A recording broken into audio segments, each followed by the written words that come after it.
Cool. Cool.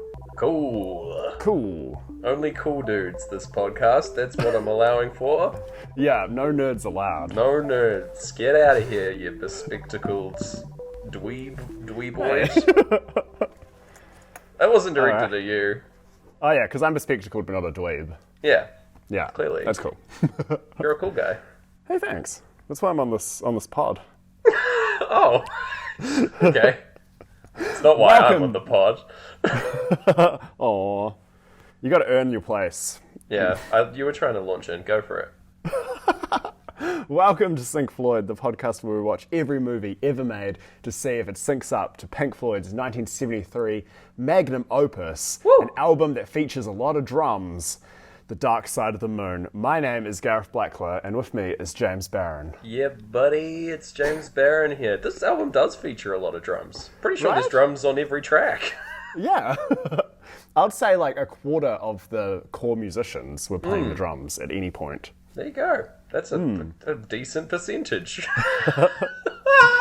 I really want to dedicate this whole episode to Nick Mason, actually. The drummer for Pink Floyd that we notoriously got the name of wrong multiple times. Yeah, and the instrument wrong for several more times. Yeah. So this is one for you, Nick, because this week we watched Whiplash 2014, the drummer movie. The drummer movie. More drums in this movie than I'd say there are in this album. Agreed. Yeah. High drum index. Lots of drumming. Yeah. Little Drummer Boy. At it again. Why is it not called Little Drummer Boy? I think that would have a different tone to the Yeah. movie. Oh, it's very Christmas themed. They should do a second one called Little Drummer Boy, and it's just over the Christmas holidays. Yeah, but otherwise exactly the same. Yeah. J.K. Simmons is just dressed as an elf the whole time, so it Yeah. sort of takes the edge off. It's all stop motion. Yeah. Yeah. I'm for it. Do you have you ever played the drums? I have attempted to. I'm not an actual drummer. My brother had drums. Yeah. Yeah, we started learning guitar together back when we were younger. And the guitar teacher, Alex wasn't vibing it as much as I was. And the guitar teacher also had a drum kit and was like, do you want to learn drums? And Alex was like, hell yeah. So he started getting into the old drums. So he's the drummer in our family. That's cool. Yeah. It's pretty cool. Yeah. The drums is a sweet instrument. It's one of those ones that I think I would love to learn at some point. It's so helpful having good rhythm. It's just for any other instrument, it's incredibly useful to it literally drums that into you, right? Yeah. Yeah. What about you? You ever played drums? I don't know if you know this about me. I did drum lessons for 4 years. Holy shit. I did not know that about you. Wow. But What was that like? We didn't have a drum kit, so I couldn't practice. I could only practice on my knees, which doesn't give you much skill. So I think I went to lessons every 2 weeks as well. So it's not really enough to really, drum it into you. True. But it was every second Wednesday afternoon, and my drum teacher looked exactly like Zac Efron. Wow. No, Amazing. not Zac Efron. Sorry, Zach Braff. Oh, okay. Very different Zach. Different Zacks. Different Zacks for different folks. Yeah. Oh, man. And then I quit because I went to my friend Reese's house for his birthday, and he had a drum kit, and I was like, oh, bro, let me have a go on your drums. And I did a basic rock number 3, which was as far as I'd got in my 4 years. And then he was like, oh, cool. And he sat down and he just busted out some Whiplash stuff. Yeah. And I was like, yeah, this is what the drums should be. And you quit after that. You got shamed by a better musician. Yeah, pretty much. It was the same thing. I did trampolining at the same time, which is that's a fair response. Yeah. It's like professional jumping on a trampoline and doing twirls and stuff. And then I went to my friend's house. It might have even been Reese again. And then Reese did a flip on his trampoline. And I was like, you know how to do that without doing trampolining lessons? Oh my god. I might have to quit. Man, this friend of yours, Reese, seems like he was just living your life but better. But also he's just stopping you from living yours. Oh. Yeah. You shouldn't have been taking this stuff in stride, man. Lesson number 1 is that there's always going to be a better musician than you. Look at bloody Whiplash, Johnny Whiplash over here. He's amazing. But you shouldn't like get upset by that. You're doing it for your own enjoyment and for like learning an instrument. So Exactly. I think as a kid, and like you could put this down to Harry Potter and Star Wars, how it's both about chosen ones who are automatically the best at something they didn't know exists. Sure. Okay. Or you could put it down to any kind of childhood entitlement. But I would give up a lot of things that I wasn't immediately great at, and that carried on probably into like late high school. Pretty much when I went to my university, which was like graphic design Whiplash, and I realized like, you can suck at something but still get better, and getting better is the big part of it. That's how learning works. Yeah. Oh man. Yeah. I'm glad you've. That's a good old big lesson there. Holy moly. Yeah, man. Right at the top of the show. I like that. Yeah. Man. Also, side note, trampolines, drums of the feet. Yes. What is a trampoline if not a giant drum? Where you are the drumstick. Surely like some musician out there has got a beat that's made on trampolines. I hope so. Don't Fish have like, every time they play a certain song, they get out their trampolines and have a little dance? That's great. I hope so. Man, Fish is such a crazy band. Holy shit. Yeah. I feel like, I think I've said this before about the Grateful Dead, that every year I'm like one song away from getting really into the Grateful Dead. Like every year I get slightly closer, and it's the same with Bruce Springsteen. I know in my future there's going to be a time where I only care about Fish, so at the moment I'm not caring about Fish because I know it's going to happen. I feel like you need to save that for when you hit like 55 or something. Like that is prime midlife crisis stuff. Yeah. Just like, you heard about Gareth? He got way into Fish. Like, holy moly. He's like following the band. I haven't seen him in months. His devil stick game is amazing though. Yeah. His hacky sacks. Holy shit. He's made a deal with the devil for those devil sticks. Oh man. Devil sticks, the drumsticks of fire. Yeah. Yeah. Do devil sticks have to be on fire? Is that a portent of the devil sticker? I don't know. I hope so. I hope there's like it's like champagne and sparkling wine or something. Okay, like, yeah, because I feel like on fire. I feel like I've definitely seen at least practice devil sticks where they aren't on fire. Yeah, maybe they're called like demon sticks when they're not on fire. Yes, minor demon and imp sticks. Azrael sticks. I think he's a minor demon.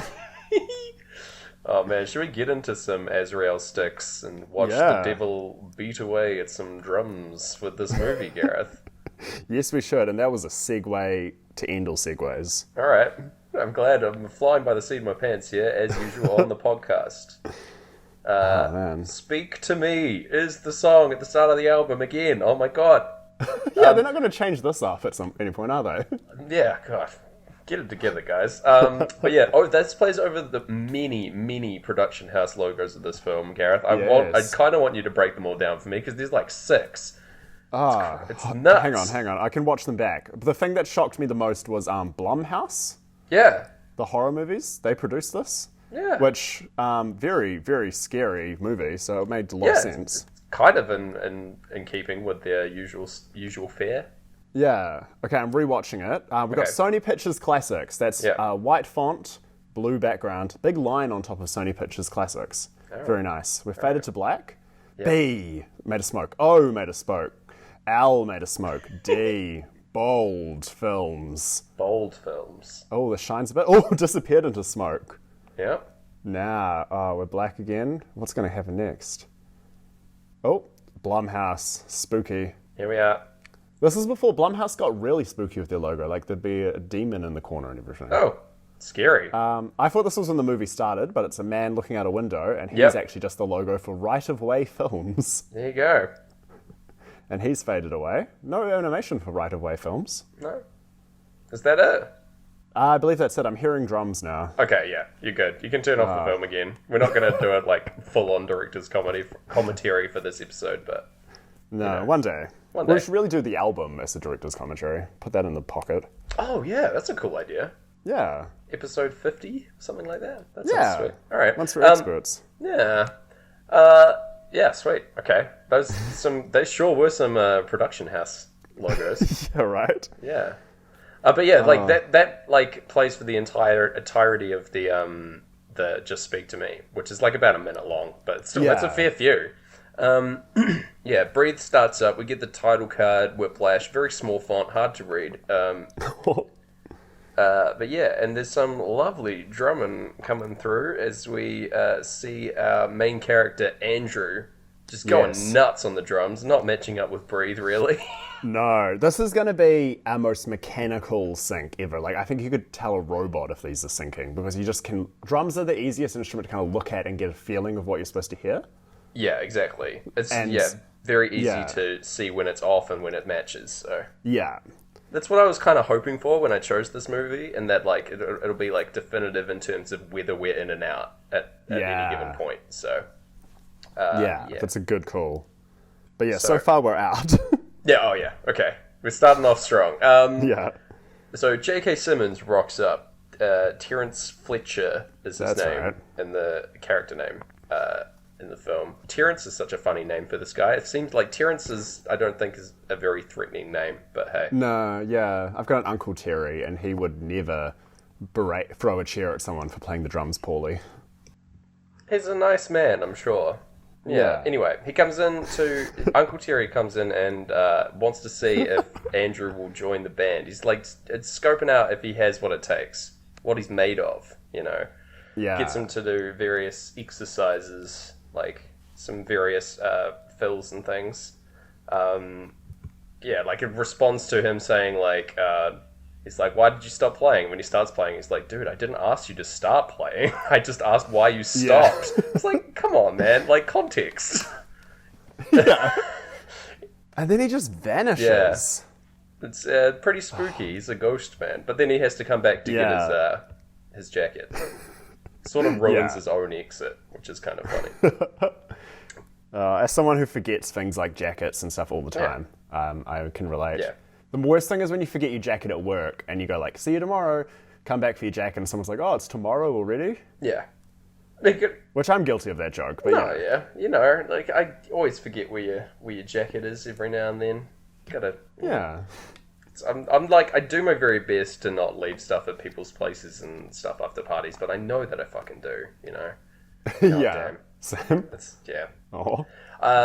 Anyway, so, On the Run plays over him leaving the room. So we go into that, and we see that as, like, the title card comes up for the Schaefer College of Music, like one of the most prestigious music schools ever in New York City. Yeah. That's where this... Fictional, right? I'm pretty sure Schaefer's real, isn't it? What? I was hoping it was fictional and named after Paul Schaefer, David Letterman's band leader. Hang on. I'm Googling. Schaefer School. No, it's fake. I'm an idiot. Oh. There's Schaefer Elementary School. That's in Litchfield. Yeah. Yeah, no one's playing jazz drums at Schaefer. Anyway, I 100% thought it was a real school, but hey, it's supposed to be like a Juilliard kind of type place. Yes, yeah. Like very prestigious, but anyway.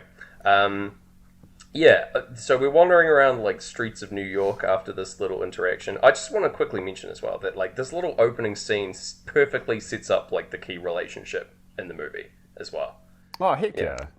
This like teacher-student kind of dynamic that we're going to see develop. So this was originally a short film, really? And I think like I don't know what scenes were in the short film or not. I think our friends on Cult Pop Shit did an episode comparing the short film to the original. Cool, check those boys out. If not, they better do it. Yeah, look out.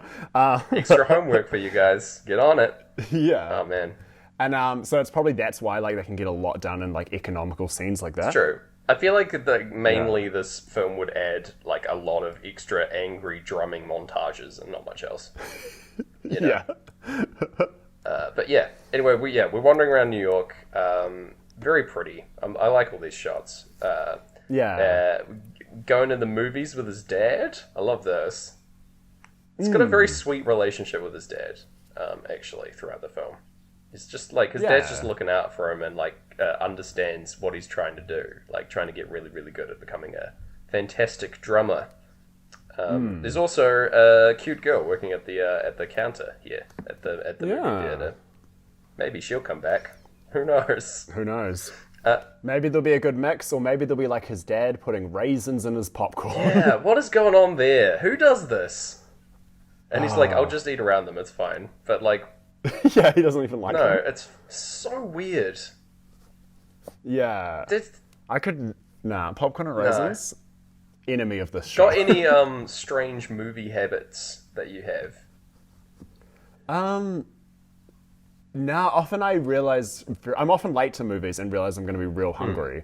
So I like tend to buy something big and substantial and try to eat it in the movie theater. Oh yeah, like a fucking like hoagie or something. Yeah. I did, one time I cooked a whole pizza and then I had to get running to the movies to see when Marnie was here, like a very wholesome, quiet film. And I managed to eat the whole pizza in the car, luckily, because I don't think they would have let me bring that pizza in. Fucking hell, a whole, like, not just a slice, you ate a whole disc out in the car. Yeah, but like homemade in that it was like on a supermarket base, so it was it wasn't super substantial. Okay, and sure, like I could like roll it up like a monster. And I was driving the car. Oh my god, that's extremely dangerous, but I love it. Yeah. I hadn't seen Whiplash at this point. No, you hadn't. Distracted you didn't driving. get the context of what you should and shouldn't do while driving. Whiplash turns out it's a driver's safety PSA the whole time. Yeah.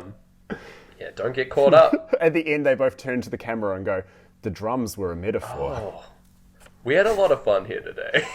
And everyone watching saying, "No, we didn't." They sit backwards on their chairs and like stare down the lens, and it's like, driver safety is no joke. Yeah, I don't think I have any movie habits that are that intense. I'm like very anti-movie talkers. Ironically, because I watch movies with Pink Floyd, so the sanctity of movies is already ruined for me forever. But if someone talks during a movie, I get like irrationally angry.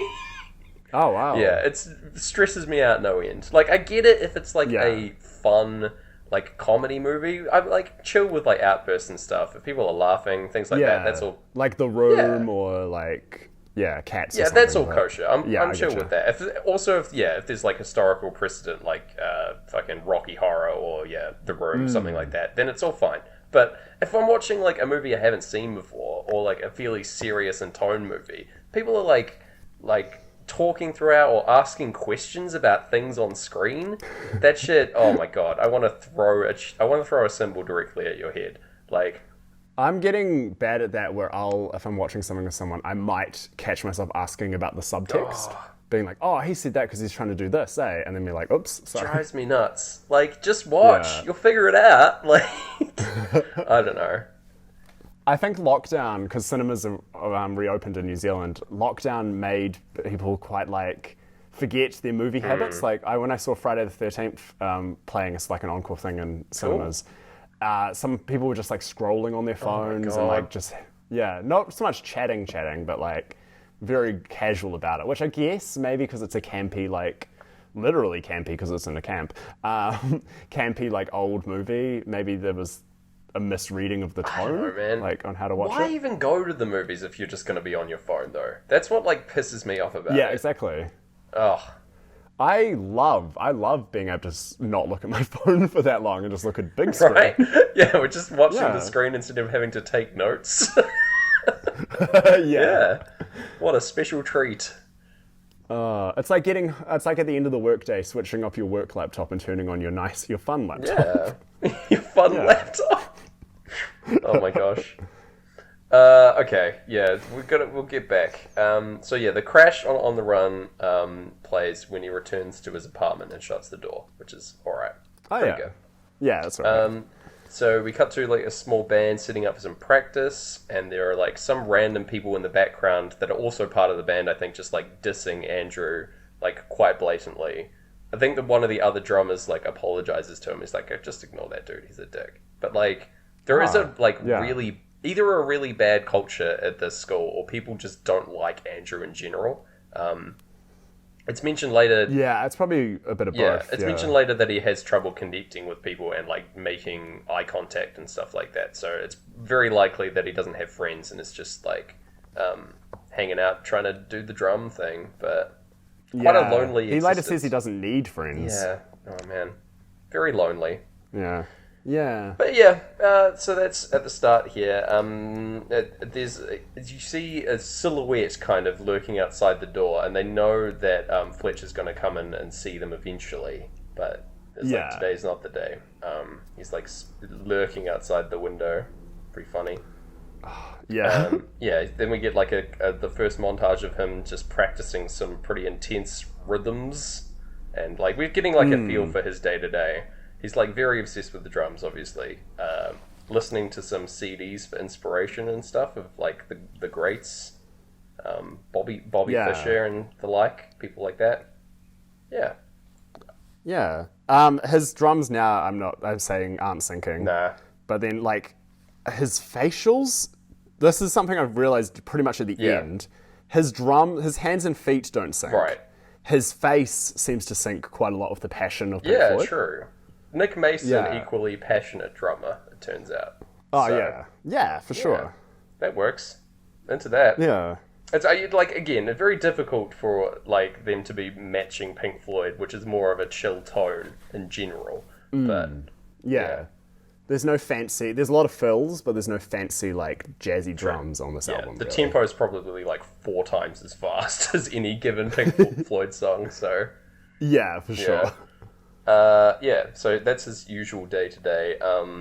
The following day, they're practicing again. Like, it's like the previous scene was cut into an existing session. It's like the exact same setup the following day. And Fletcher waltzes in, and he's like checking in on all the different players to see if they're good enough to join his like concert band that he has, his own special private band.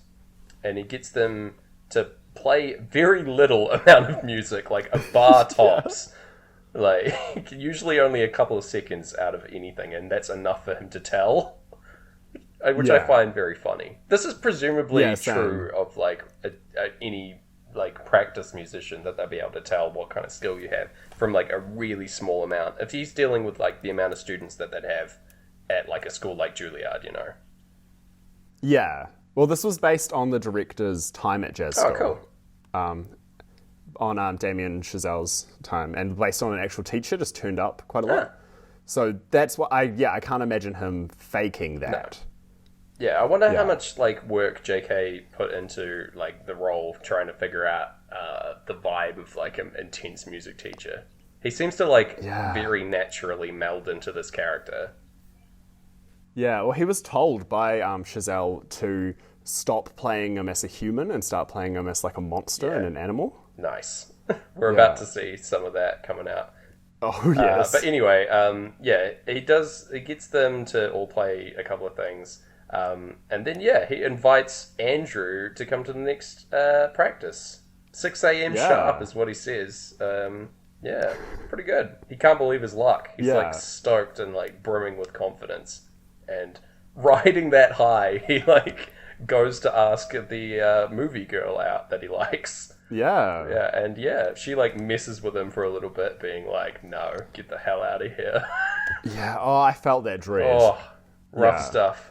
But then she's like, no, I'm kidding. Sure, take me out, it's fine. To the pizza place. Yeah. Her name's Nicole, and they set up a date. Sweet. Yeah. It's going great for Andrew here at the start of the film. We get a very quick shot of him asleep, which fits with Great Gig in the Sky, but then he immediately wakes up and it stops. Never mind. Yeah. I do love the idea that this is like the end of the short film here. It's just like he gets chosen for the concert band and then like asks a girl out and then he's happy and that's the end. Yeah. There's probably like a super edited, like if you're on a plane God. Optimists, they probably edit the movie so it ends here. The Optimist plane? Yeah. Oh man, what a sunshiny, happy plane to be on. I love that. Yeah. Wow. Every movie's only like 4 minutes. It's brilliant. Yeah. There's no narrative stakes whatsoever for this plane. Also, no one actually knows where they're flying to. Yeah, you just hope you're going to be somewhere cool. You're just flying. Wherever you end up, that's where you were meant to be, man. Oh, man. Hell yeah. Crunchy. Anyway, very crunchy. He rushes to the practice hall at 6 a.m., but no one's there. And the practice actually starts at 9, which is either like a messed up prank made by J.K. Simmons, or he legit just forgot. I reckon messed up prank, like keep him on his toes, make him earn it. I guess so. He shows up like 3 hours early. Man. Yeah. I mean, it would be cool to like get some extra practice in right at the start, I guess, but I don't know. I don't know. If you're going to make him that early and then tell him off for rushing. Yeah, fucking A. Yeah. Who knew? Hey. Yeah. At night, around like 10 to 9, all the other folks start rolling in and like prepping their music, setting up and stuff. And Andrew is like the new alternate drummer, so his like main role at the moment is to just like turn pages for the main drummer. Yeah. And tune the drum set. Which like is a thing that I knew existed, that you had to tune drum sets, but it's so like far out of my mind that like drums have tunes, same. You know? Yeah. But yeah, it makes sense. The drums would sound better if they were in tune with the rest of the music, right? So yeah. Heck yeah. It's just something that upsets me because it's like really hammers in that I did not know how to play the drums. Oh well, that's alright. It's probably something you don't really need to think about as you're like starting off learning, so I don't think you should kick yourself about that. This is a high level music school for the best of the best. That's true, yeah. Anyway, cut to the clock. 9 on the dot is when Fletcher walks in the door. I was kind of hoping for time playing here, but no such luck. Yeah. If the clocks are coming. Yeah, Instead, it's like the Great Gig in the Sky vocals, which is like the most music while there's like no music happening on screen. Dead silence, actually meant to be playing here, but never mind. Yeah, it's like it is the like slow, soothing part of Great Gig. So as soon as we walk in, so that's okay. It's not. Yeah, how scared they are, kind of sense. This thing is like ooh, like a little spooked ghost. It's worth noting, J.K. Simmons takes off the first of 2 fedoras in the film. Are they both both worn by him? What was that? Yes, Sweet. yeah. And both I'm going to assume pretty expensive. So I'm thinking, maybe a equal fedora budget to Magic Mike 2? Probably, yeah.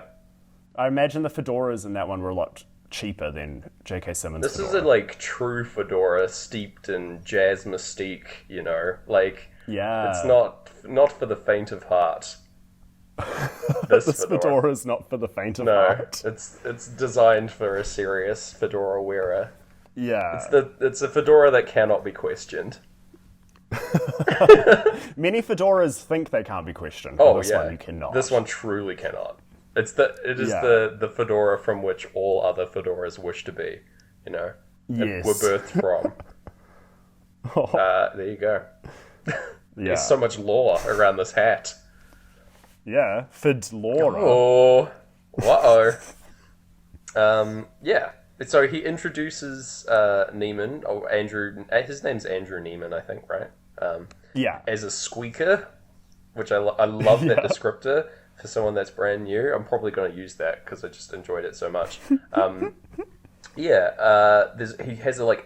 gets the band ready to play Whiplash and does like a very dramatic hold of his hand in the air, and it's a really great like focus pull on just his hand hovering before he starts conducting the band. Very cool. I just love the drama of this scene. Oh yeah, it's so good. I wish him starting or like moving his hand dramatically had synced up with any dramatic moment in the album. Nope, didn't happen, sadly. Yeah, no. It doesn't align at all with the song that we're hearing. Especially since halfway through this song we transfer into Money playing. Yeah. Well, it's interesting. So Whiplash we see is 14/8 time. Which is nuts time signature, by the way. Oh, I bet, yeah. So it's like, 1, 2, 3, 4, 5, 6, 7, 8, 9, 10, 11, 12, 14, 1, 2, 3, 4. Yeah. Yeah, and Money is debatedly in 7/4 time. Yeah. So those two should, I'm really stretching my musical knowledge, those two should feed into each other quite well. Yeah, 14/8 is the double time of 7/4, so it should work out fine. But sadly, no. But no, they stop playing it once Money kind of kicks in. Once Money actually starts. Oh, that's very frustrating. And then they take a big break, and it's like, because then Money switches to 4/4 time for its guitar solo. Yeah. So none of that's syncing. And then by the time it finally does, we finally do get them playing both at the same time, the 7/4 and the 14/8. Like, JK kind of feels it, and then of course He stops the band. He's like, no. Not quite my tempo, Pink Floyd. It's like someone... Pink Floyd at least have the decency to stop as well and start playing Us and Them. It's very kind. But yes, there's an out-of-tune player amongst them. And he's like, fucking just starts stalking around like a vulture, trying to figure out who it is. And like gets different lines of instruments to play, and he figures out that it's a trombone player, and goes up to this like very clearly struggling guy. And just like really intensely berates him and yells at him and asks if he's the one out of tune. And like the guy breaks down and thinks he is out of tune. It like gets asked to leave, and it turns out that he wasn't even the one out of tune. It was someone else. He just knew that this guy was going to break, and that like that he didn't know that he was out of tune or not. That was bad enough to get him kicked out. Which is insane. Okay, like that's messed up. It's this is not much like J.K. Simmons' Fedora. This band is not for the faint of heart. Holy moly, it's high stakes. This should have been a massive warning sign to Andrew, but whatever. This is also like you can kind of see where Blumhouse come in directing this, well, producing it, because it's like, this feels like the first kind of horror fake scare, because you're like, oh my god, the drums are what's out of tune. He didn't tune the drums right. Yeah, it's true, exactly. Like, it is set up that like he's in charge of tuning the drums, and it looks like he didn't get very much time to do it, so... Oof. But no, all good.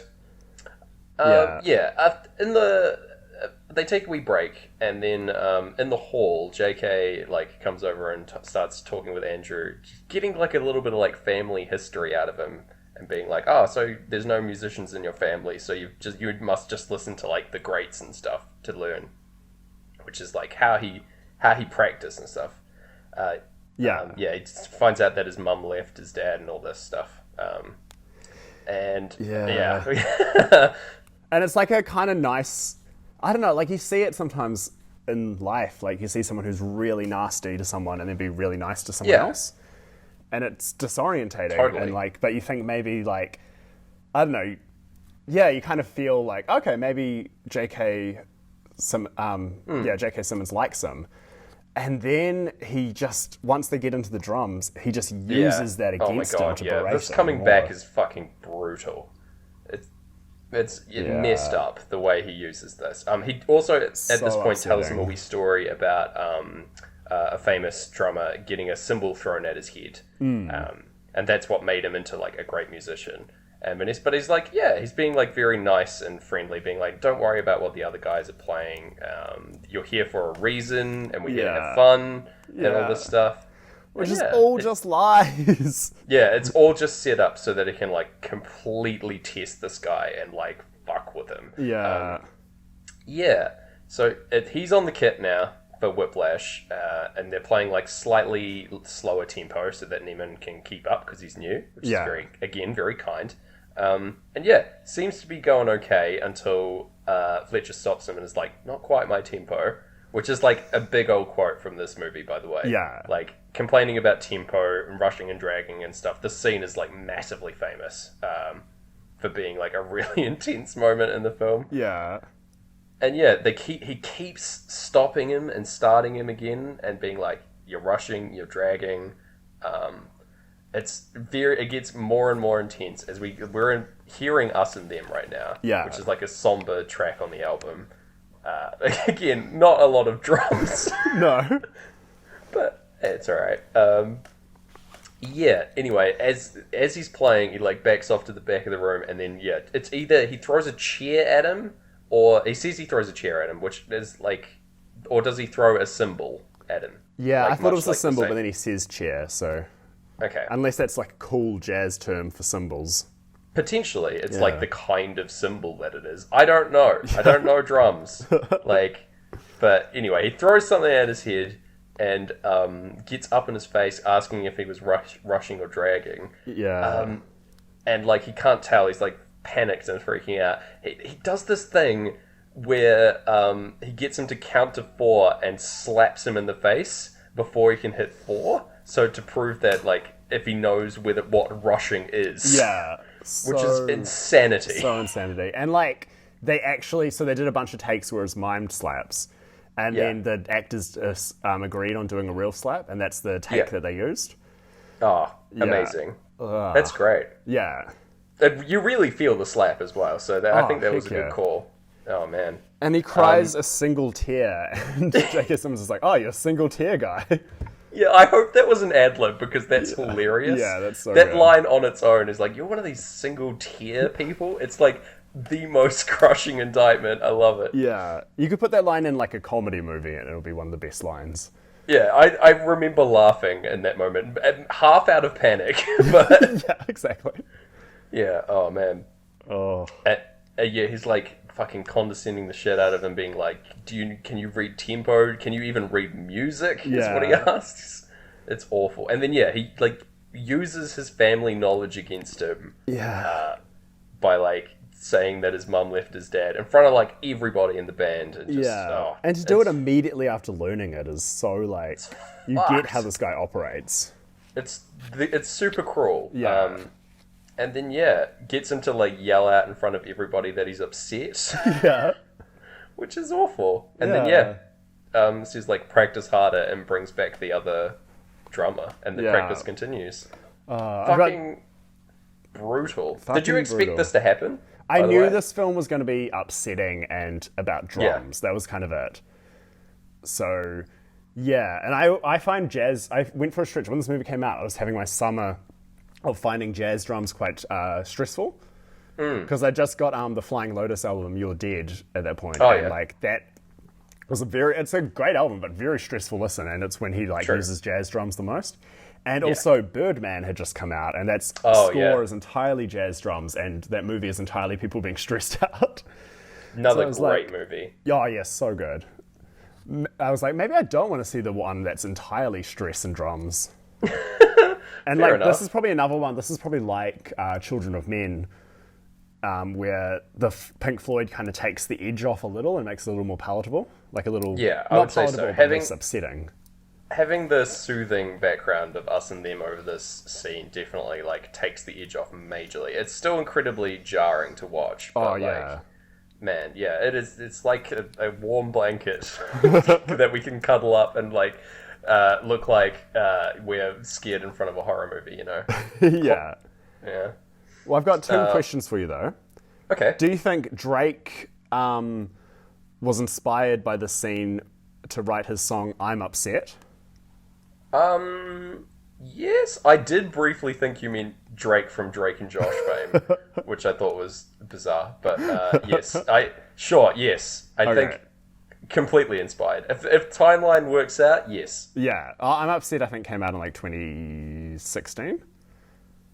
Perfect, that's fine. Yeah.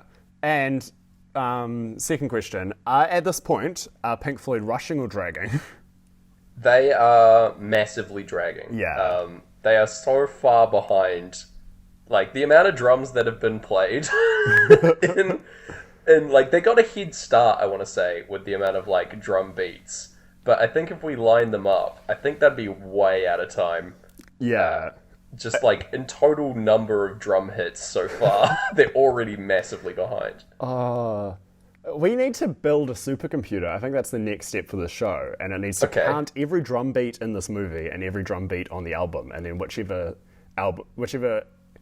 piece of media has the most drum beats, we'll know. Sweet. But it's like almost definitely this movie. Yeah. I talked over you there, sorry. No, I totally did too. I was feeling the supercomputer wouldn't do that. No, God no. Perfectly in time all the time. Yeah. JK should have just got the supercomputer to play drums for him, honestly. Yeah. Just a metronome. That's all he to be wants. Honest. The quiet purity of a metronome is all he cares for. Anyway. If it's like slightly out, like the mechanism breaks, he just fucking tosses it across the room. Yeah. Reaches in his drawer and gets a new one out. Yeah. So anyway, Andrew like doubles down after this. He's like, instead of like, he's obviously this was a massive hit to his ego and everything, and but yeah, he like doubles down on his practice. He does what he says. He really wants to be in this band. He moves his mattress to the practice room at the school so he can just be there all the time. And like study drums. He like listens to music when he's not playing. He's got like horrible welts on his finger from like his drumming. This looks so painful. There's a sequence of him like putting a plaster on, that coming off because of the like friction of him playing the drums, him putting 2 plasters on, and there's like blood on the drum kit. Blood on the kit is like a big, like a recurring thing in this. Yeah. It's also Just like, I think actually Miles Teller, the actor, got like these blisters and some of that blood's real. Probably, yeah. Like, the amount that you'd be playing drums is insane. Like, Yeah. I don't know how good he would... Is he actually really good at drums? He is good. He did drum lessons. The drums you hear aren't him, but what you see is him playing along. And I think, I think maybe like, I read somewhere like 40% of the drums are actually him. Wow, that's pretty good. Yeah, heck yeah. They're playing really complicated stuff, so it's pretty impressive to me. Yeah. Anyway, Taylor Hawkins from the Foo Fighters doesn't think he's like looks like a jazz drummer and was like, that's not him actually playing.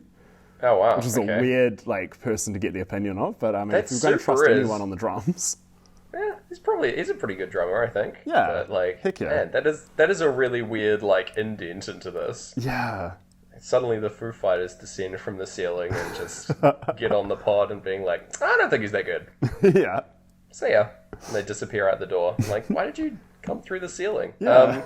Why did the most like famously nice people in rock and roll have to be so mean? Yep. Who would have thought? Yeah. They got to keep that edge. Yes, keep us on our toes. Us and Miles Teller. Yeah. We'll cut to the pizza date. Yeah. Things are a little awkward, but I think this date goes pretty well. Judging from a date, like, aficionado, I suppose. Like, let's see. Like, let's break this one down as if we were the 2 background characters in Entourage, just watching a date play out, Gareth. Yeah. She says that she has, like, a big chin, and I don't think she does at all. No. Like, notably, Andrew says this as well, but, like, she's like, oh, yeah, my mum said I had a big chin. She doesn't. Like, they should have cast a bigger chinned person if this was going to be a thing. Yeah. He has a lot of trouble trying to, like, you know when sometimes someone puts himself down and you don't really know what to say? That's very realistically happening to him. Yeah, like, yeah. He can't crack a joke, he can't do anything. He just goes like, no you don't, no you don't, no you don't. But like that's complicated human interaction for someone who only looks at drums. Like we can give him a pass on that one. Very true. Yeah. This is potentially the first date he's ever had, but yeah, it probably is actually. Yeah. Because fun fact about people, they don't go on that many dates. No, man. Other than like Jerry Seinfeld and the Sex and the City girls. Those people are dating like crazy. Yeah. Yeah. People on Friends were always dating as well. That's true, yeah. Man, maybe the rest of the world just needs to catch up to these sitcom people. Yeah, that's for sure. Yeah. Just get out there. Put yourself out there. What do you got to lose? That's another lesson. Don't know if he chose the best pizza place. Yeah, it's kind of like lame. a tuck shoppy kind of thing. But I like that it's playing like 1930s jazz. Yeah, that's why he chose it, which is Yeah. like, it really shows his metric for like a good place. Like his whole life is just defined by drumming. Yeah, absolutely. Yeah. Also, we get like sort of the key conflict in these guys' relationship gets established very early on, and that Nicole doesn't really know what she wants to do, and that she's studying, and she chose a university because they let her in, which is so different than what Andrew is doing, who is like super focused on one thing and becoming amazing at it, and like anything else is sort of background noise to him. And he's like, I chose my university because it's the best one in the country, like for this thing that I want to do. And so that it gets real awkward there. Yeah. But overall, I think that the rest of the date seems to go very well. Yeah, I hope they did a second thing. I hope they didn't just eat the pizza and then go their separate ways. Nah, I think Like that's a probably what movie happened. or, But I don't know, go get ice cream at a second location. yeah, That's my is that the dating key? tip. The key to date success. Well, like, okay, I've always on dates, like, been always up for the second location. But then I realized, I heard that's in that book, The Game, of, like, terrible pickup artists. They say you should go, what do they call it? Location shifting. So that it seems like the date's more meaningful because you've gone to a second location. All right. Yeah. I don't know how to feel about that. Yeah, and now that I think about it, actually, like, the best dates I've been on have been, well, the best, like, first dates I've been on have been one location. Yeah. Yeah. And then famously, when friend of the show, Maddie, and I went on our second date, we went to, like, 6 locations, maybe more. Oh my god. Yeah. Location hopping. Yeah. Nice. She must have read The Game. Were you, like, exhausted? Like, after that, or was it good? Yeah, because we only ate fries the whole time. What? Not the whole time, but, like, that was their only snack. So none of these locations were food-related, except for potentially one. Yeah. Man, good effort, you guys. Fucking crushing it. Hitting the Auckland, like, nightlife. Good on yous. Yeah, well, day life. Oh, yeah. Yeah, it was, good. I mean, I'm not here to brag, but... Good date. Yeah. Sweet. Plot it on your date graph, listeners. What if this slowly morphed into a dating advice podcast? Maybe. I feel woefully underqualified for that. Oh. I am only ever able to comment on movies and Pink Floyd. Yeah. I feel much more comfortable there. If any listeners have been on a date that syncs up to Dark Side of the Moon, let us know. Please let us know. How did it go for you? Yeah. Good on you for waiting like 25 minutes before you start talking about what people did for work to sync it up with money. Yeah, oh my god. Good effort. Very impressive. Anyway, this date seems to go pretty well. They like bond over being a bit like goofy and at the end, which is nice. Like he goes and sees movies with his dad and they're like, oh, that's cute. That's cool. Yeah. Alright. Anyway, they're getting ready for like a competition, the band are, and Brain Damage is playing. Terrence comes in, Terrence Fletcher, and he's like terrifying, like yelling at random people. There's a guy in the background who comes in to like do something or talk to him about something, and he says, "Get the fuck out of my sight before I demolish you." Which is just so intense and amazing. What a line. And then they're like playing in front of the judges. They're playing a pitch perfect version of Brain Damage. Really good. The judges are impressed. And then there's a little like intermission-y bit. But I don't know why they have to like do 2 pieces and they like break it up over the course of the day with other groups or bands. Or was the first one just a rehearsal because you didn't see any audience? I think we saw 4 judges then. Oh, okay. Sweet. So, yeah. And surely they would play if it was like going to be a rehearsal, they'd play the same thing because they play different tracks. Oh, yeah. Yeah, they play Brain Damage and then Eclipse. Yeah. So weird. Come on, guys. That's not how practicing works. No. You don't play it in album sequential order. But there's a little interaction that happens where the main drummer gets Andrew to hold his sheet music for him and he like loses it by like hilariously going and getting like a drink from a vending machine or something and it's just inexplicably gone. And so it's worked out that the drummer can't perform because he doesn't know the charts by heart, the drum charts. He needs the visual aid. And so this is Neiman's big shot because he does know them by heart because he's been practicing like a fiend in the background. A devil. The devil sticks. Do you reckon old mate J.K. Simmons saw it and just took the sheet music? Maybe. That seems like it's his MO, right? He's very much stirring and like setting these guys against each other, so that makes sense to me. It's also like the fact that he mentions it earlier. Like, don't lose your sheet music or you're out. Yeah. So he's just looking for excuses to push people. That's his whole move. Heck yeah. Yeah, anyway, Andrew like proves himself by performing Whiplash perfectly. The other guy is so pissed about this. Because he still has to sit next to him, even though there's no like pages to turn. Oh, ruthless. But He's like just sitting there angrily. I think he probably thinks that it's Andrew who lost it, right? Yeah, On for purpose. sure. Like he did it on purpose. Yeah, which so that he could get his shot. Man, messed up. Because then later, like the other musicians are like, "Oh, don't touch my sheet music. Don't touch my binder." Yeah, man. I like that it comes back. It's like, you keep your hands off my folder, man. Yeah. It's so good. But yeah, it goes very well. So much so that Fletcher doesn't have... He like starts off by watching Andrew like a hawk, like hovering over him and conducting like directly to him. But later on in the song, he just like wanders off and like starts conducting the rest of the band. So we can tell that it's going well, despite not hearing it.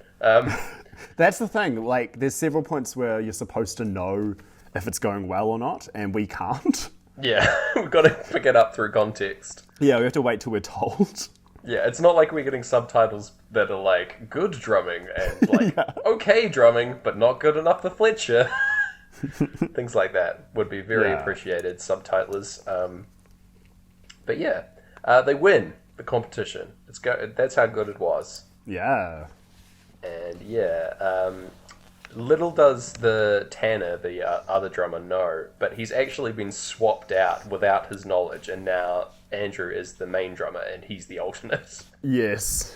This just happens like without either of them knowing, which is very Fletcher. Like he's just like I don't have time for alternates, is what he says, which is insane. Like whew, brutal.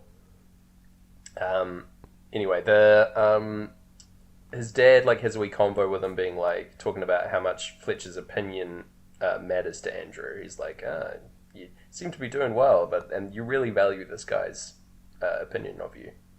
He's a very well respected dude. Yeah. And then there's a sequence of like a dinner with like extended family, I guess. Are these like cousins? I don't really know. I thought like two were his brothers, but they must be his cousins. Yeah. They're bragging about their various achievements, but nobody really gets the drumming aspect. Like it's very hard for them to quantify as non-musicians like what he's up to and how good he's doing. Yeah. And but they're like understand that the dude's like a quarterback and he's a football man, and the other guy's in the Model UN or whatever. Yeah. And they're like, it's very easy to understand. You guys are doing really well, but so he gets really frustrated. Andrew gets really frustrated by this and fucking lashes out, picking up a bit of bad habits from Fletcher, I think. Yeah, absolutely. And they like have this big, intense argument. Pretty good. I enjoyed this stuff. There's like a lot of good clapbacks from Andrew, honestly. Yeah, I think the one about the guy like is like, oh man, you're really smart. Do you go to a Model UN? It's just such a good one. Woof. Yeah. And they're like, if you think football's so easy, come play with us. And he's like, oh, you're never going to hear that from the NFL. Yeah. Amazing. We also, I'm going to say it, we get our first sync of this movie. What? What happens? They're like, the uncle, I think, says, like, musician, you're going to be dying drunk, broke, and full of heroin at 34. Exactly when Pink Floyd say, all your life will ever be. Whoa. Yeah. Now that's a sync. That is a sync. Man, we're like, how far through are we? But this was the start of playthrough 2, so we're over 40 minutes in. Oh, okay. Yeah. That's a long desert that we've trudged through to get to an oasis of syncdom. Yeah, because like I wrote some other stuff down, like, you know, we talked about the 7/4 and the 14/8. Yeah. Like we're reaching because we've been like thirsty for our syncs for so long. Yeah, man. Yeah. Oh, man. It's struggling. Yeah, but at least, to bring it back, we've been rewarding the naughty student for doing like the bare minimum. You're so right. Yeah. But, you know, like, this is kind of why I picked this one. And then I was like, we've got to hold ourselves accountable. We can't be pushing it too far, right? We can't be like, there's so much confirmation bias as part of our show. But, like, it's going to be way harder to do when there's a really clear beat that this is not matching. So, there we go. Because I was like, I'm sure, like, the way they edit it, like, you don't always see the hands hitting the drums. You don't always see how, like, someone's moving their hands on the, like, trumpets and stuff. So you can be like, oh, yeah, that syncs. But it's all confirmation bias. Totally. 100%. Oh, man. let's get back to it. Maybe there'll be more syncs. Who knows? Yeah. Possibly just the one. There's only one way to find out, and that's to keep listening. Yeah, so after the practice, there's a practice that happens that goes fairly well, with Andrew as the main drummer, but there's a new alternate who is the guy from his old band, Connolly, who's enters. Later revealed that this is just incentive for Andrew to be like, to keep improving. Having two alternate drummers pushing him to be better, pretty intense. Yeah, it's pretty brutal. And like because it's this scene, right, where it's just the constant switching of drummers until someone's in rhythm. No, not yet. That happens a little bit later. They get so he gives they like go and practice like the new charts that they've been giving out, and Connolly plays a perfect double time swing, which is what Andrew got chosen for in the first place. And he's like, oh, Connolly gets the spot now, and Andrew's like, that's bullshit. Like, I've been busting my ass, and you get this guy in for like 1 second, and now he's in charge. Now he's the main drummer guy. It's like, oh shit. That happens as the crash and on the run sounds, which I love. Yeah, by the way, that can count. That's very emotional. Yeah, and then he's like, he tells Andrew that if he wants the part, that he'll have to earn it, and that's again like key motivation here. He's gonna he's pushing everyone to try and get this, like, earn it over each other. It's becoming like a massive competition within the band, and that's what he's trying to foster. Which I don't agree with. I don't think art should be a competition, personally. It's a psycho move, but like it matches his character's ethos. You know, we get it laid out a bit later, like what he's trying to do, and it makes sense, but it's like definitely the work of like a master villain. So, you know, anyway, next scene's very heartbreaking. Andrew like busts out this like long spiel of like hypotheticals, effectively, of what's going to happen in his relationship with Nicole and why they have to break up. He's like, I can't, you'll be distracting me and all this stuff, and I won't be able to do that. I have to focus on drums and all this stuff. And it's fucked up. He's coming across like super heartless. He says that she would stop him from becoming one of the greats, which is awful. That's messed up. And basically, she thinks that this is a judgment about her like choice of path in life, how she like doesn't really know what she's doing at university and things like that. It's pretty bad. And so she's like, we shouldn't be dating. Screw you, dude. And then so bad news bears over here. But that means that he can keep focus on drumming. He practices Caravan, which is the new song. It fucking punches through the snare drum. Mate, which looks cool. Like, it looks cool, but I'd be immediately like, fuck, now I need a new like drum skin. God damn it. Also, there's a really great shot here of him like practicing really hard, and then like he dunks his hand in a pitcher of ice water, and it like fills up with blood as his hand goes into it. Like, immediately. It's a really cool shot, and it's just so indicative of like the intense like stuff he's putting his own body through to get better, you know. It's amazing. It's like he's doing it's like a star athlete move, right? He's pushing himself to the brink. And you could argue like it's the blood getting through the water is his like obsession kind of seeping through the rest of his life. Like permeating his whole like drive to continue on. It's just like that's what it's like blood and sweat and tears and nothing else. Like he's just pushing everything else out. Right? Cool. I like that take. Hey, thanks. I felt like I was a bit embarrassed to say it. I was like, this feels a little bit English class, but no, it's good. I like it. Some of our listeners aren't currently in an English class. They might need this. As much as it might feel like an English class. This podcast is like an English class before the teacher gets in, and we're just totally. Bro, you like Pink Floyd? Oh, yeah? Yeah, you've seen Fast and Furious? Seen Whiplash? Gather round, kids. We're talking about Whiplash now. Yes, Fletcher, he comes back. He's like cut up about something, and he plays some music on the CD player for the band. It talks about a student of his, an ex-student of his, who was struggling in Schaefer, like not doing very well, and he put him in his band. Yeah. And like drove him to be really good. He got better and better, and then like graduated and moved on to be a band, and apparently died in a car accident. And it's very sad. Yeah. This surely won't come back. Yeah. He's like legitimately cut up and seems like he really loves him. Loves the student, and yeah. Again, yeah, it shows that like he's really passionate about helping these people, right? He's like trying to be it's coming from a good place, quote unquote. He's driving them to be better musicians is like his viewpoint. And it will go to any lengths to get them there. And he's so proud of people that do. Is like the vibe that you're supposed to get from this scene, but more will be revealed. Neiman gets a chance to earn the part back, and he blows it. This is where the drum swapping happens. He's like, everybody take 10, take an hour or whatever. We are going to get a drummer in tune in time. If it kills me, basically.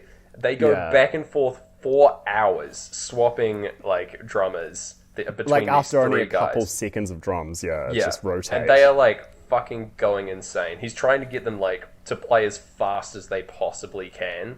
400 beats per minute is what he's like trying to get them to do, which is nuts. They would have had way more power if I could hear the drums.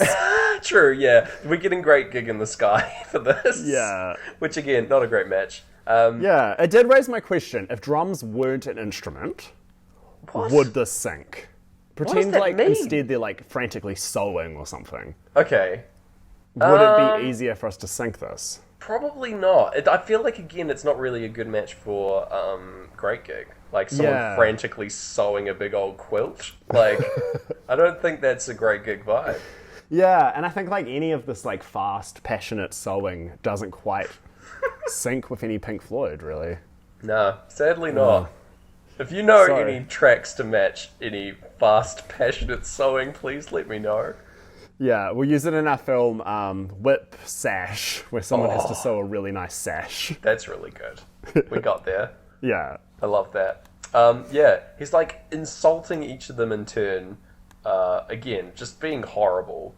And I think it's very much that he's taking out his frustration about this kid that died on these guys, I think, in this background. It's like very much catharsis for him as a person, for Fletcher. It's fucked up. And he like comes over as Andrew is playing on the one where it's chosen that it's going to be him, because he just goes 100% and like is covering the drum kit in blood and stuff like that. He comes over and like plays the cowbell in his ear out of time just to fuck with him. Yeah, it's ruthless. He starts like again. I didn't realize that was out of time because of all the Pink Floyd. He starts like tossing drums around the room as he's playing them as well, which is great. I think it's him being really genuinely upset about this kid that died, but and just taking it out on these dudes. But yeah, Neiman earns the part after that, and then they have to practice.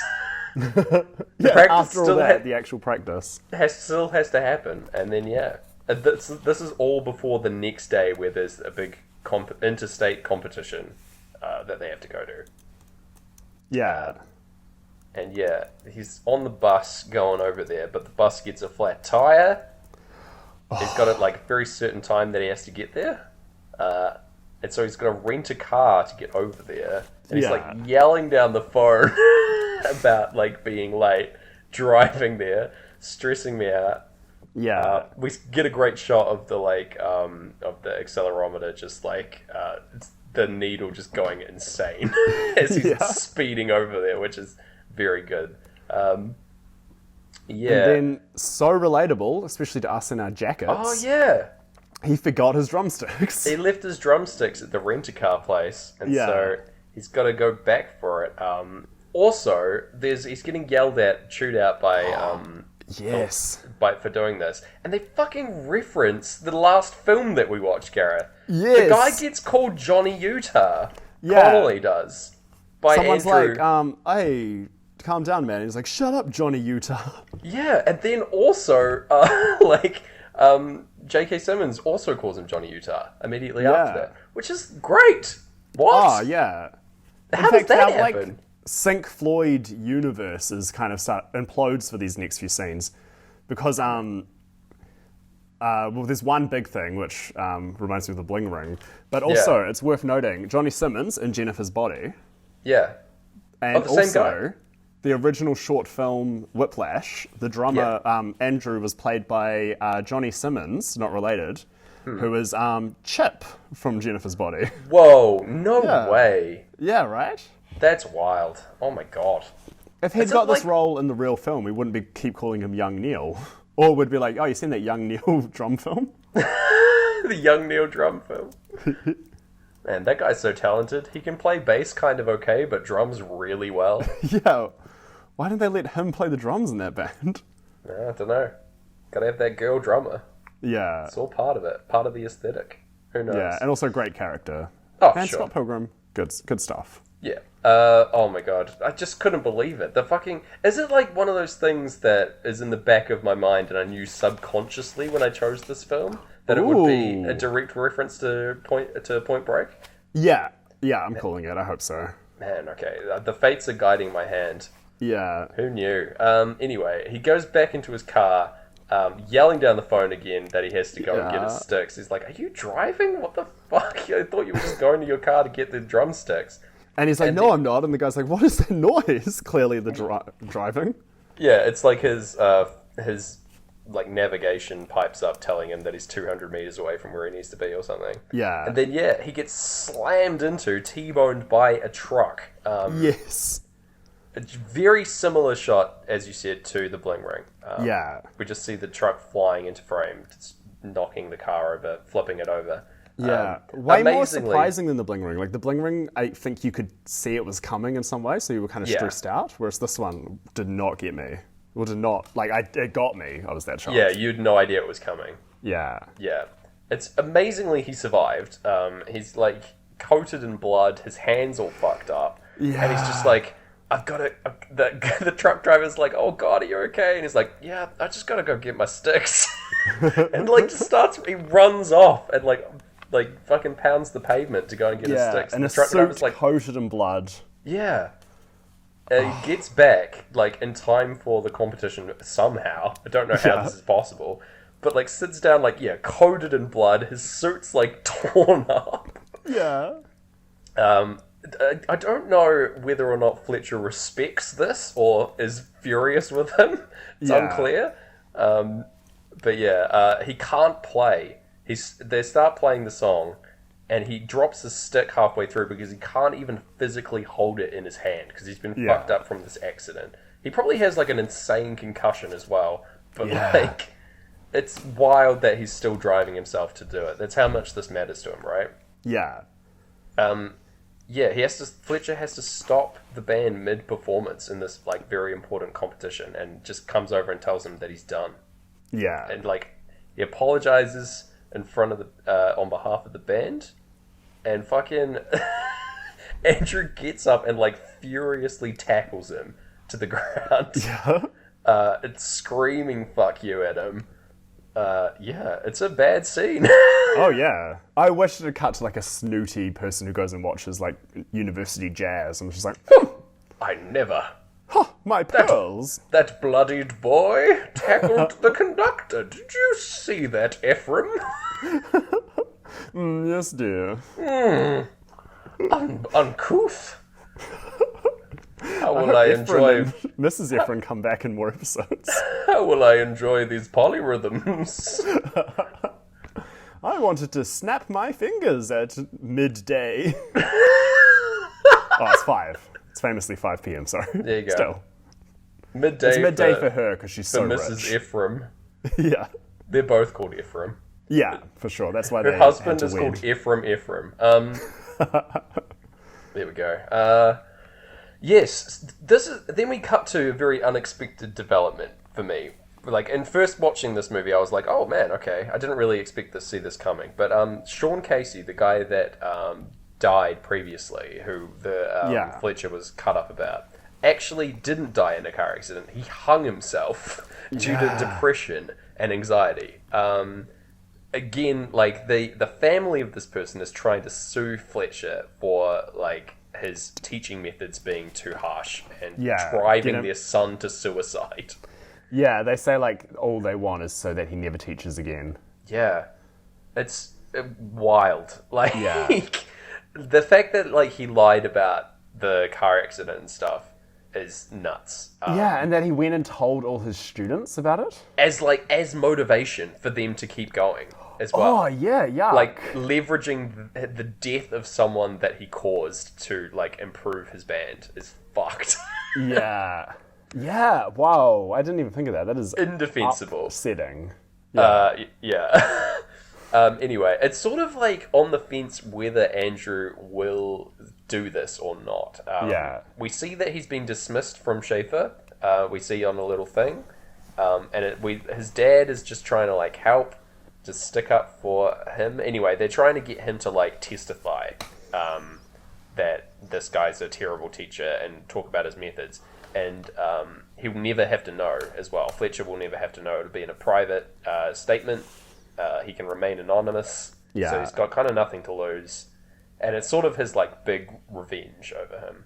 Yeah. Andrew, like, has given up drums as well. He, like, packs up his drum kits and all his stuff, all his pictures and things like that, throws it all away. Or he puts the drum kit away. Doesn't throw that away. But throws all the, like, merch and stuff that he has. And he says to the lawyer, just tell me what to say. Yeah. And we cut next. Is it the mountains of the Andes in CGI? Because it is an Up setting. Oh, yeah. The setting of Up. 2009. Nice. Except for I came up with that a minute ago and I was vibrating with joy. Good joke.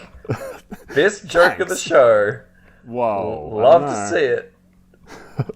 Isn't there, like, a big blimp in Up as well? I always forget the end of Up. I think I fell asleep the first time I watched Up.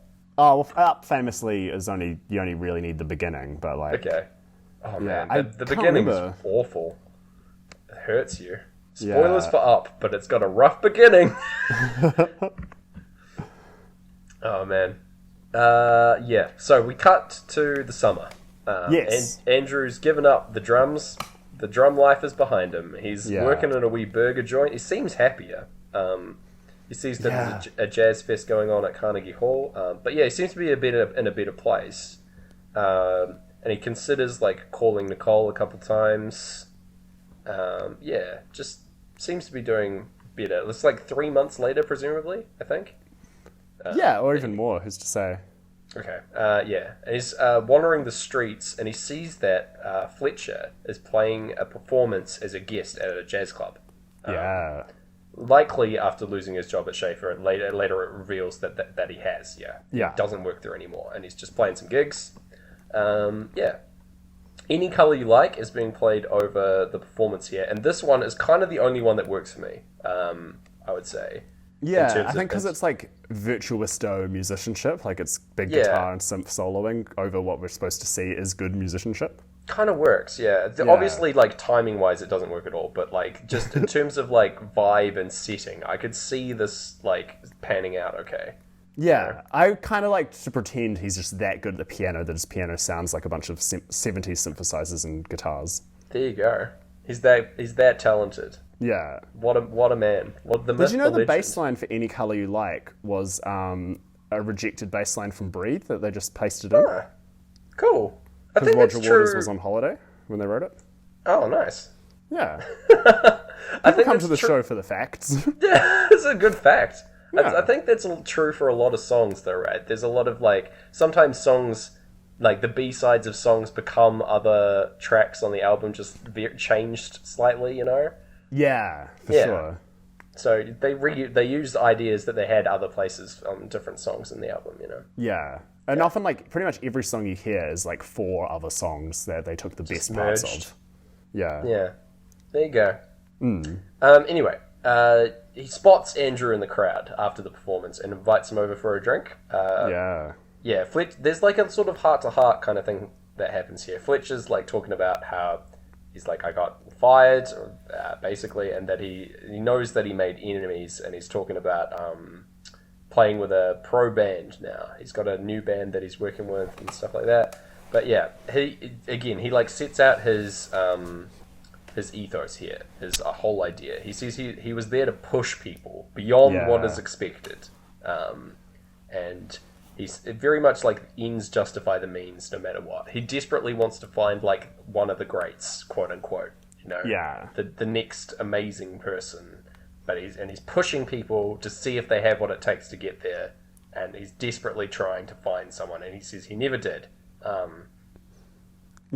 He's sort of like, that like argument that he shouldn't give away participation trophies and stuff. Yeah. He's that like turned up to 11. Like, 100%. He says the line that there is no two words more harmful in the English language than good job. Yeah. He never wants to tell someone a good job because it means that they like wouldn't push themselves to be better. If they think that they did a good job, then there's no reason for them to continue, right? Because they're already good. So that's his whole character kind of summed up in terms of ideals. It's fucked. Like, it's a terrible ethos for a teacher to have. Yeah, for sure.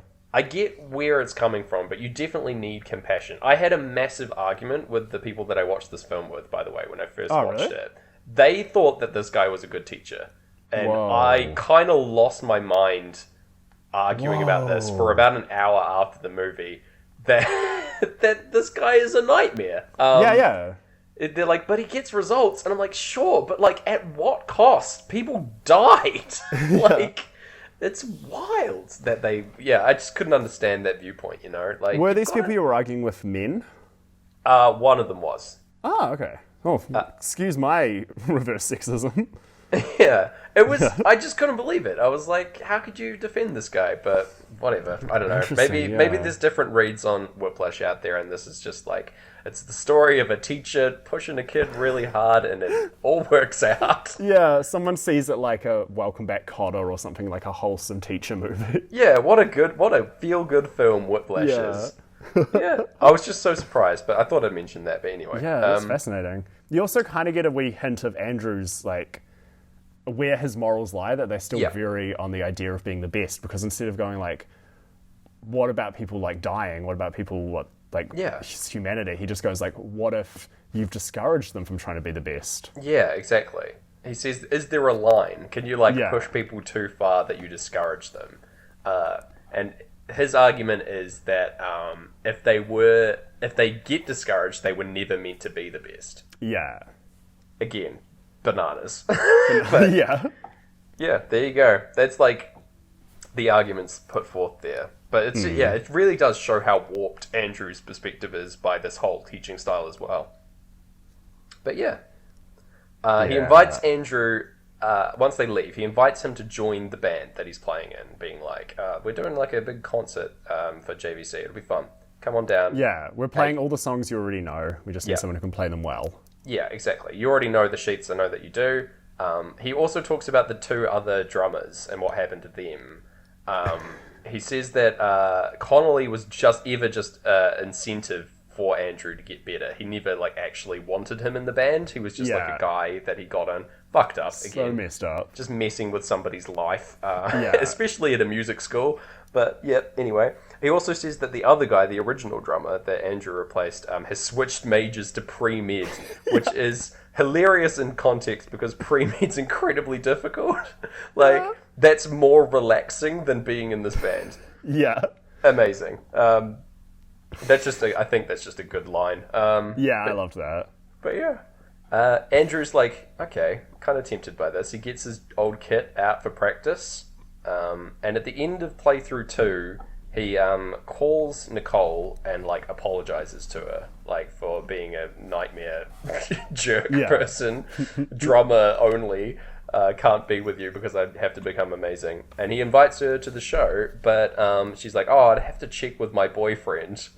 The classic alarm bells to the single guy. Fuck off.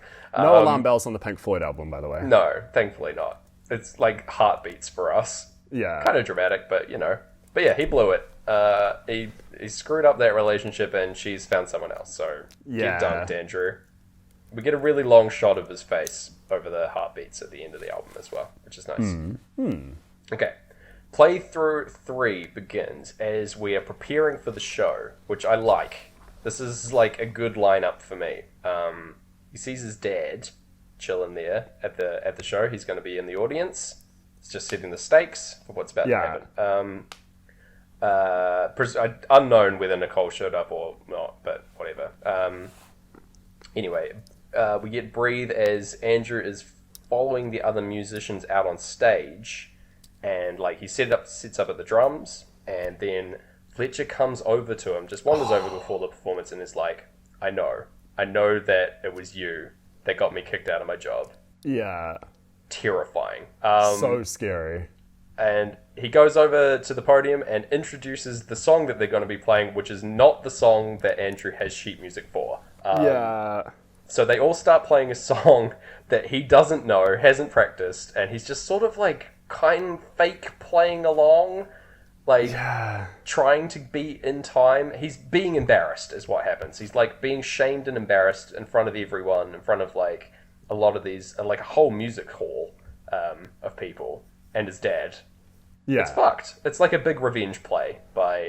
like to sabotage your own show as well. Yeah, just to spite this one person that got you kicked out. So who doesn't even want to be a drummer anymore. Yeah. It's just nasty. Yeah. But yeah, the band keep looking over to and being like, what the fuck are you doing, dude? And Fletcher just keeps the song going as well. He doesn't stop. It's just like smiling away to himself. Yeah. Also, for us, we're getting on the run over this song, which is like great. I feel this one. It's very intense and jarring. Like we are feeling the emotions of what Andrew is feeling throughout, but not this. It's through music, is what I would say. Yeah. Yeah. I struggled with that point. Ooh, we got there. But yeah, then we get like after the song. The house lights come up and we can see the audience all looking at Andrew. Yeah. And Fletcher comes over and says, I guess you don't have it, which is like, damn, dude. Yeah, Andrew, like, it's very nice. He gets up and like walks in backstage and his dad's there and just like embraces him and hugs him. And some would say that the movie ends here, but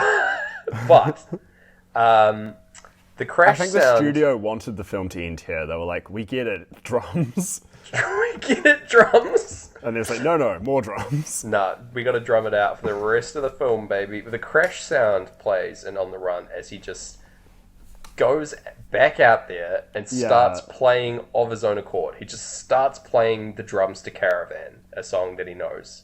Yeah. And says that he'll cue the double bass player in, and he's just like... He just starts playing along. Like, the band just starts playing Caravan because Andrew's playing Caravan, and they're like, okay. Good musicianship on behalf of the rest of the band. Good instincts. Yeah. If Fletcher comes over mid-performance because he's sort of, like, losing control over his own band, he's like, I'll gouge your eyes out. That's what he says. So terrifying. Also, this entire performance, I just want to say, is really beautifully shot. I think this is like one of the best musical performances committed to film. It's really, really lovely. So seek this one out. Yeah, I rewatched this with no Pink Floyd straight after. Yeah. It's I love this final performance in terms of like the stakes and everything happening, but it's also just really beautiful and good music too. So there you go. We're hilariously getting Time's chilled intro, like the ominous chords, which just doesn't match at all. No, the like gentle tom fills. No good. Yeah. It is probably old Nick Mason's most like hits his moment on the album because he just kind of it's mainly drums. Yeah. But yeah, not the same level of drums for sure. Anyway, Fletcher like is sort of coming around as this performance is going on. He starts smiling as like them playing Caravan happens. And there's a really fantastic shot that I want to point out here as well of just like the camera whip panning between the drums and between Andrew on the drums and Fletcher, like what would you call it? Conducting. Conducting. Yeah. It's just whip panning between the two as like a call and response, which I just think is really cool. Yeah. Probably the cameraman probably had a whiplash from bit that. of whiplash from that one. Oh, it'd be tough to do. Yeah. Have you seen the great like GIF of Fletcher like ear drumming and coaching, and then it whips over and it's a guy in a minion suit playing drums? No, I haven't seen that. That's great. That was like the only thing I knew about this movie. I was waiting for that shot. Wait for that minion to pop up. Gru's in the background, so proud. Yeah. Oh my god. The song ends in context, like Caravan ends, but Andrew just keeps drumming. And all the lights go out and he's still drumming. And and Fletcher comes over being like, "What the fuck? What are you doing?" And he's like, "I'll cue you in." And he sort of like backs off being like, "Okay, shit." Yeah. He just solos for like, I want to say like 3 solid minutes of just drum solo. Very impressive. Eventually, Fletcher comes back and like conducts him like down to a very simple snare roll. Yeah. Like just with the power of conducting over musicians. Very cool. This is right at the end of time that happens as well, which I liked. Like the closing out of him, like him getting slower and slower on the cymbals, on the snare rather, and then they build him back up as Great Gig begins, and then they like close out as if this was just a massive solo at the end of Caravan. They like replay the ending, and that's it. That's the end of the movie. It's like a wild drum solo at the end. It's kind of implied that he's like proved himself as the prodigy that Fletcher was looking for all along. Yeah. It's also kind of left unclear because it could be that Fletcher's still a fucking nightmare person and Andrew would want to move on. But whether or not he's like proved himself to Fletcher in this moment, you know. I don't know. I think Andrew needs Fletcher in a sad way. Like, it's a bleak ending if you think about it, right? Like, man, it's crazy, but it's a good ending to the film. But I feel like they haven't really grown as characters. No. But hey, it's still worth it. What did you think? How did it sink, Gareth Blackler? What did I think, and how did it sink, James Barron? Well, like I said, one sink. One total. But then you've won me over with some like well-timed crash cymbals that time crashes and stuff that you've heard. Yeah, just a couple of extra bits. I would say there's one real sync. Yeah. But like, a couple of things lining up minor, you know. But that's not. I wouldn't put them on any kind of chart, you know. It's no. And in our new way that we do give demerits. Yeah. Again, like there's a lot of things. Yeah. There's a lot of pushback at this one. Yeah, this is an amazing movie. I'm excited to listen, like to actually hear it instead of Pink Floyd. Yeah, I'm glad you enjoyed it. Yeah, but I think this is a 1. Yep, I agree. Yeah. It's a 1. Is it a 1 lower than Magic Mike? Was Magic Mike a 1 as well? Yeah. Okay. Put them together. That's funny. Okay. Yeah, together at last. Yeah, both strong Fedora films, but bad sync films. So, you know. None of the Fedora films have done well. Pink Floyd do not sync with fedoras. Who would have thought? Yeah. Yeah, there you go. Because, Entourage and The Sting were other Fedora films. And also bad. Yeah, bad syncs. If that's one thing that we've learned from doing this podcast, like, that's a conclusive proof that we can make. Yeah. A first one. Yeah. If you're going to go to a Pink Floyd concert, don't wear your fedora because you just won't get it as much. You're in for a bad time if you do that. Yeah. Yeah, that's what we've learned. Sweet. All right, Wow. 1 out of 10. Plot it on your graphs, kids. What are we doing next, Gareth? GDB? Well, I thought a lot and I had some stuff lined up, but I'm worried because we've given this film a low ranking that J.K. Simmons is going to be mad at us. So I'm like, I've got to get him what he wants. I've got to win him back. So I checked out his rest of his films very quickly. And the one thing he seems to really want is pictures of Spider-Man. Yeah. He's always wanting those pictures of Spider-Man. He sure is. And what film has the most pictures of Spider-Man? Then Spider-Man Into the Spider-Verse. Oh, okay. Yeah. Nice. That is, yeah, from what I know about Spider-Man Into the Spider-Verse, that's got, like, more pictures of Spider-Man on average than any other Spider-Man. Yeah. Heck yeah. So, sweet. I'm looking forward to that one. It's a good film. Cool. And it's, like, visually bonkers, so maybe we'll have a good time. Like, maybe we'll get some more syncage. The Spider-Men will be Yeah. visual on our screen. Good music background, music video for us. Yeah. I've lost the will and ability to speak, Gareth. Well, in that case, we'd better wrap this up. I've been Gareth Blackler. I've been James Barrett. Good job. And we'll see you on the dark side of the moon. See you on the dark side of the moon. That was my drum solo. That was some good drums. Cheers.